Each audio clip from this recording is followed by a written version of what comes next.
Porte-toi bien, porte-toi bien, porte-toi bien, porte-toi bien.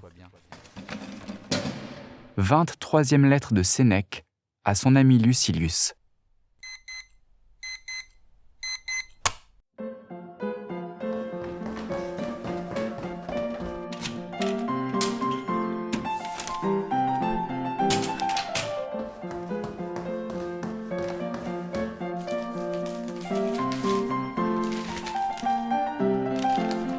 Mon cher Lucilius, attends-tu que je t'écrive combien l'hiver nous a traités doucement, cet hiver court et tempéré, combien le printemps est avare de beaux jours, combien le froid est en retard, et les autres futiles propos de ceux qui cherchent à parler? Eh bien non. J'entends que toi et moi, nous profitions de ce que je vais t'écrire. Et que sera-ce sinon des encouragements à la sagesse? Mais la base de la sagesse, quelle est-elle, demandes-tu? De ne pas te réjouir de choses vaines. La base, ai-je dit? Je devrais dire le sommet. Voilà où est monté l'homme qui sait où placer sa joie et ne remet point son bonheur à la discrétion d'autrui. Il est soucieux et incertain de lui-même, celui qu'un espoir quelconque pousse en avant, quand bien même l'objet en serait à portée de main, peu difficile à saisir, et quand bien même ses espoirs ne l'auraient jamais déçu. Avant tout, ô Lucilius, apprends de quoi il faut te réjouir. Te figures-tu que je t'enlève bien des satisfactions, moi qui t'interdis les dons du hasard, moi qui crois devoir te défendre l'espérance, la plus aimable des enchantresses? Ah, bien au contraire, je veux que jamais la joie ne t'abandonne. Je veux qu'elle naisse sous ton toit, c'est-à-dire en toi-même.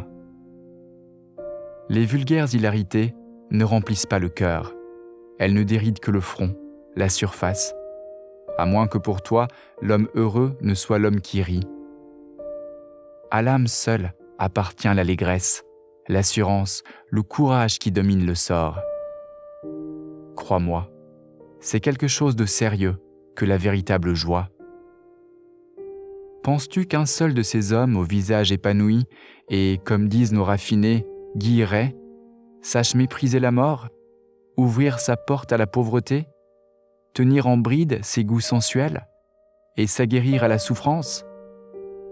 L'âme qui s'exerce à tout cela jouit d'un contentement profond, mais qui chatouille peu les sens.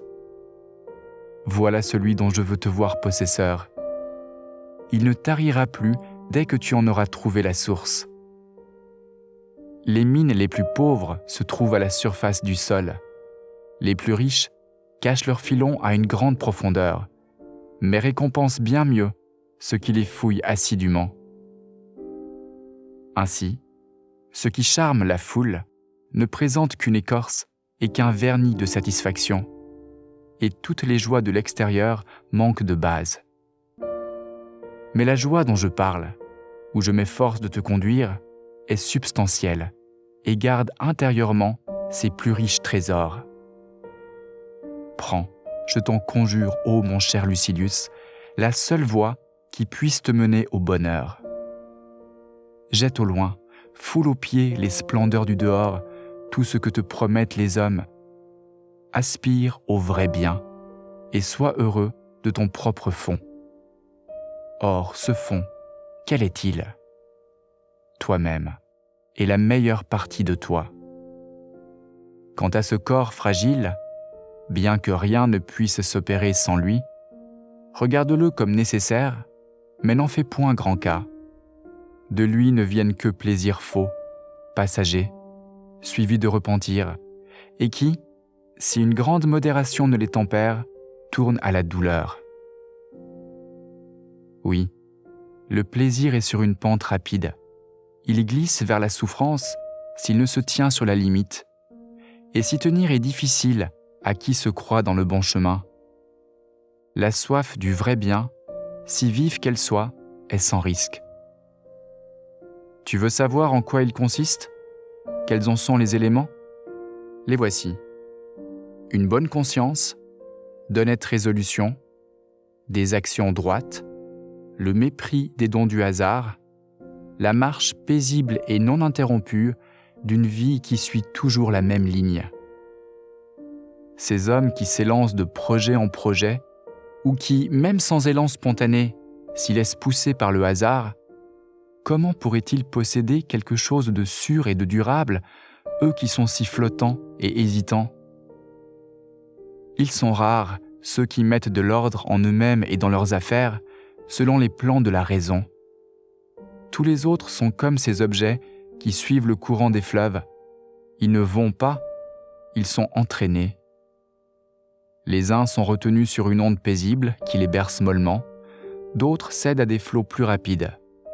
Certains s'en vont, d'un cours languissant à la rive la plus proche où ils sont déposés, d'impétueux courants rejettent d'autres dans la haute mer. Il nous appartient donc de déterminer ce que nous voulons et de nous y tenir avec persévérance.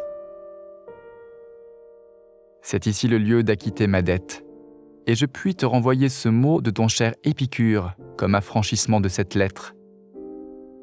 Il est fâcheux d'en être toujours au début de sa vie, ou, si ce tour est plus expressif, c'est vivre mal que de toujours commencer à vivre.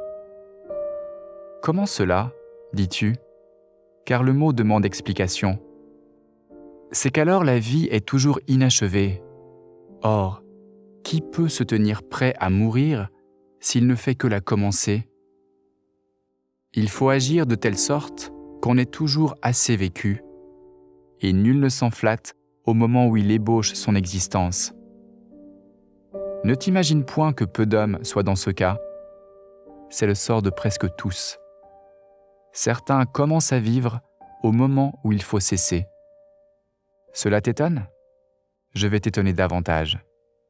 Certains ont cessé de vivre avant d'avoir commencé. Porte-toi bien.